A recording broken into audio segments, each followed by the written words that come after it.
प्रभारी मंत्री लालचंद कटारिया की प्रेस वार्ता। कोविड को लेकर की अधिकारियों और जनप्रतिनिधियों के साथ समीक्षा बैठक और चर्चा। ऑक्सीजन की कमी, दवाओं की कमी को लेकर हुई चर्चा। कटारिया ने कहा, राष्ट्रपति के नाम ज्ञापन दिया गया जिसमें वैक्सीन को फ्री करने की मांग की गई है। प्रभारी मंत्री लालचंद कटारिया ने प्रेस वार्ता में ये बात कही। उन्होंने कहा कि ये वक्त राजनीति करने का नहीं, लोगों की जान बचाने का है। साथ ही अजमेर दक्षिण विधायक अनीता भदेल और अजमेर उत्तर विधायक वासुदेव देवनानी ने ऑक्सीजन कंसंट्रेटर जो खरीदे हुए हैं उनकी जांच को लेकर सवाल उठाए हैं।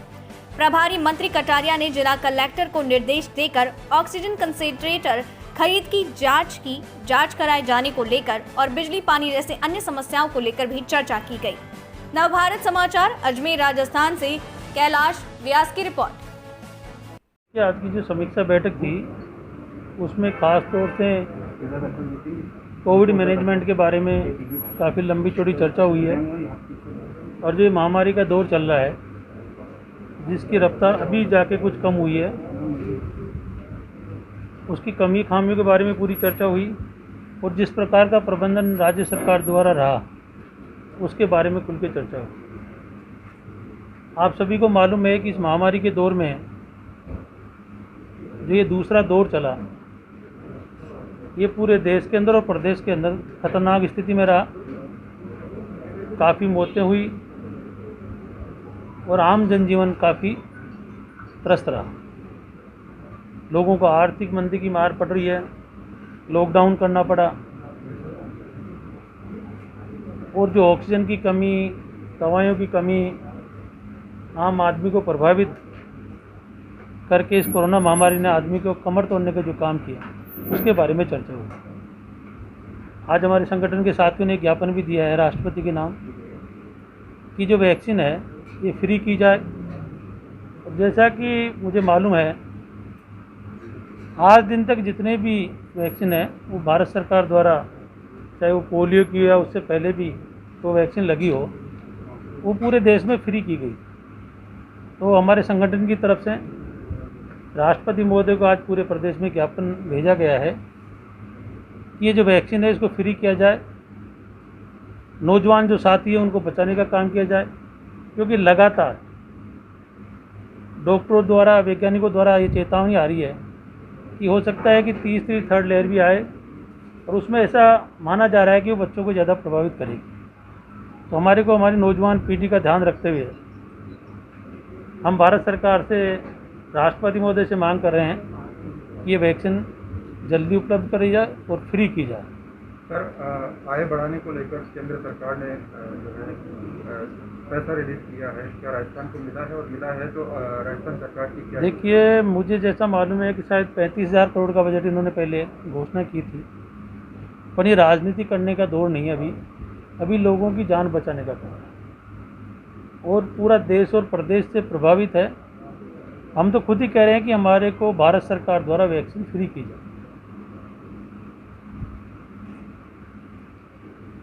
ऑक्सीजन कंसंट्रेटर को लेकर के कुछ हिदायतें की आपत्ति जी बिल्कुल ठीक है। क्या चर्चा हुई है? और हाँ, मैं बता देता हूँ। मुझे ये मालूम चला है कि जब ऑक्सीजन कंसंट्रेटर जो खरीदे गए हैं उसमें गुणवत्ता नहीं थी।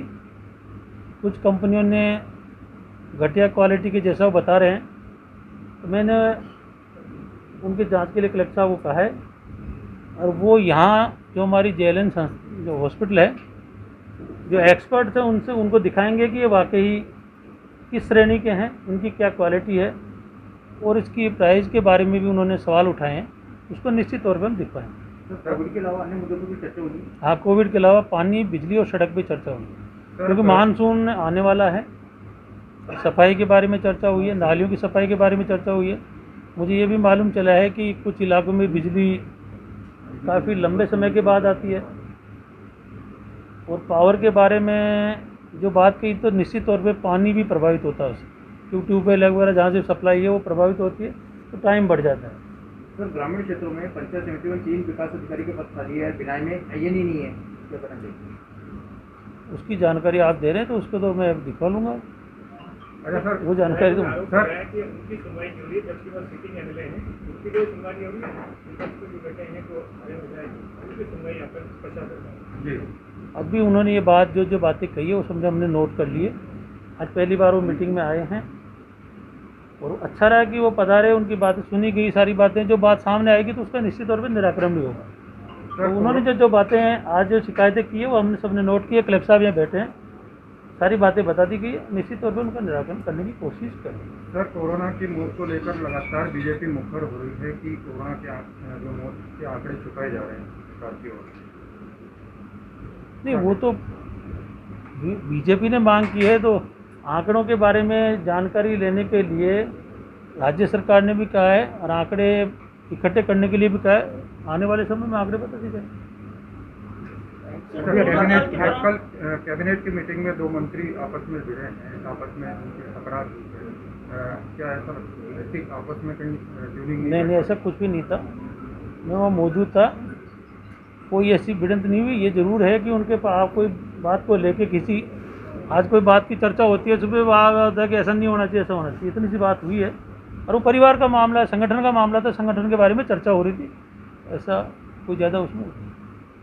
सर, कोरोना काल के दौरान जिले का जो प्रबंधन था बेहतरीन रहा था, लेकिन उसके अलावा आज जब समीक्षा बैठक आपने ली है तो कुछ और खास दिशा निर्देश दिए हैं या अधिकारियों की तरफ से? मैंने बताने कि 3rd लेयर की जो चेतावनी है उसके बारे में भी हमने चर्चा की है कि आगे 3rd लेयर आ सकती है, ऐसी संभावनाएं डॉक्टर वैज्ञानिक कह रहे हैं। तो पैनिक नहीं हो, क्योंकि उसमें ये भी बताया जा रहा है कि वो बच्चों को ज़्यादा प्रभावित करेगी।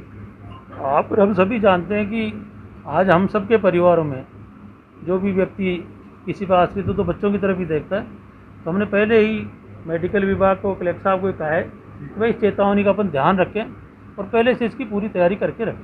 सर, क्या रणनीति बनाएगी? रणनीति ये है कि वार्ड्स वगैरह बच्चों के जो पेडियाट्रिक डॉक्टर हैं उनके और बच्चों के क्या क्या वैज्ञानिक रूप से जो भी समस्याएं आ सकती है उसके लिए पहले हम तैयारी करके रखें। बच्चों को जागरूक करने के लिए कोई विशेष अभियान तो अभी ऐसा कोई हुआ नहीं। कलेक्टर साहब आप 18+ वैक्सीनेशन उस पर फोकस करेंगे, 18 साल वाली वैक्सीनेशन पे फोकस है अभी तो।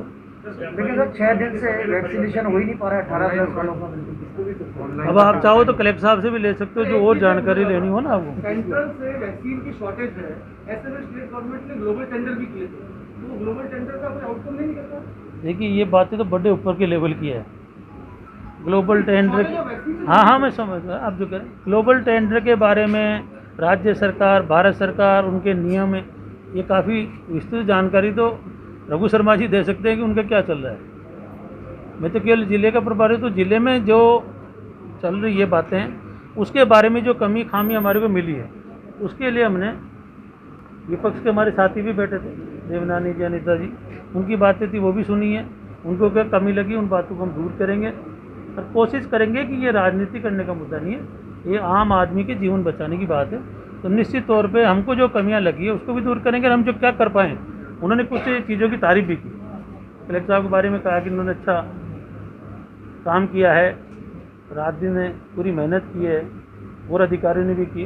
तो कुछ कमियां रहती है, इतने बड़े उसमें महामारी है, तो निश्चित तौर पे कहीं न कहीं कोई प्रभावित होगा तो उनको शिकायत भी मिलती है जनप्रतिनिधि उन समस्या। मीटिंग का दौर शुरू हुआ है, क्या आगे भी चालू रहेगा ये प्रभारी मंत्री को? नहीं, मैं आपको एक बार बता दूं, कलेक्टर साहब यहाँ मौजूद हैं पहले दिन से।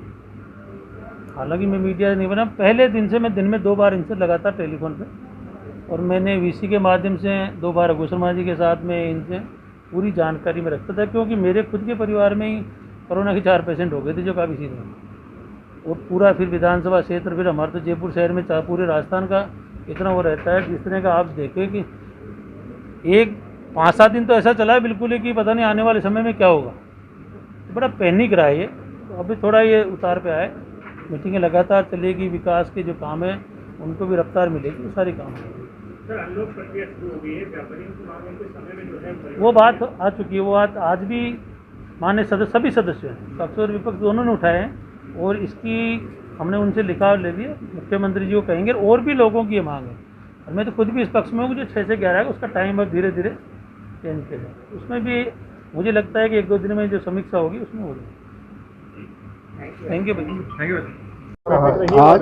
आज बहुत दिनों बाद प्रभारी मंत्री जी के सानिध्य में अधिकारियों की और जनप्रतिनिधियों की बैठक हुई।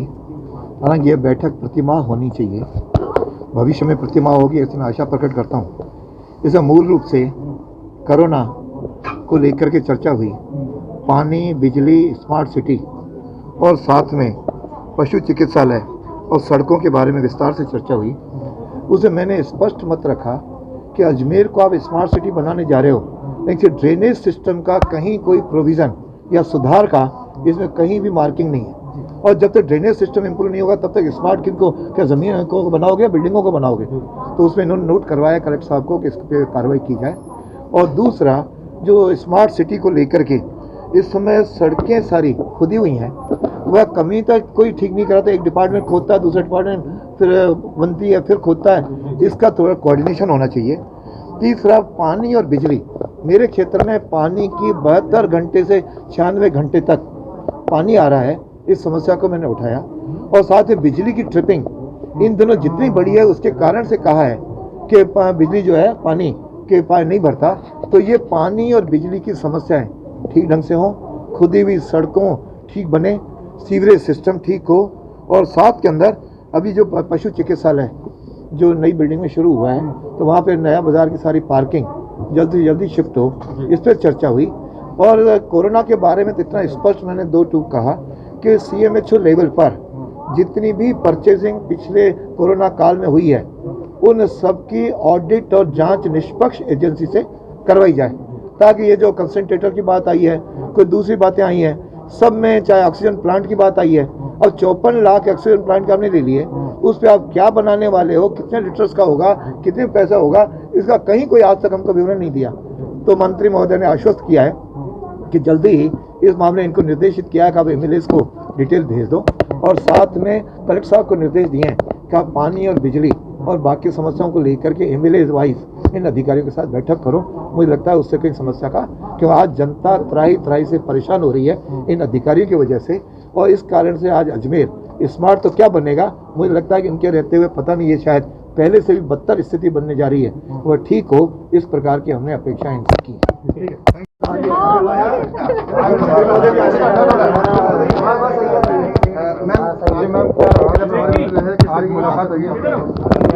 देखिए, सिस्टम की बहुत सारी खामियां हैं।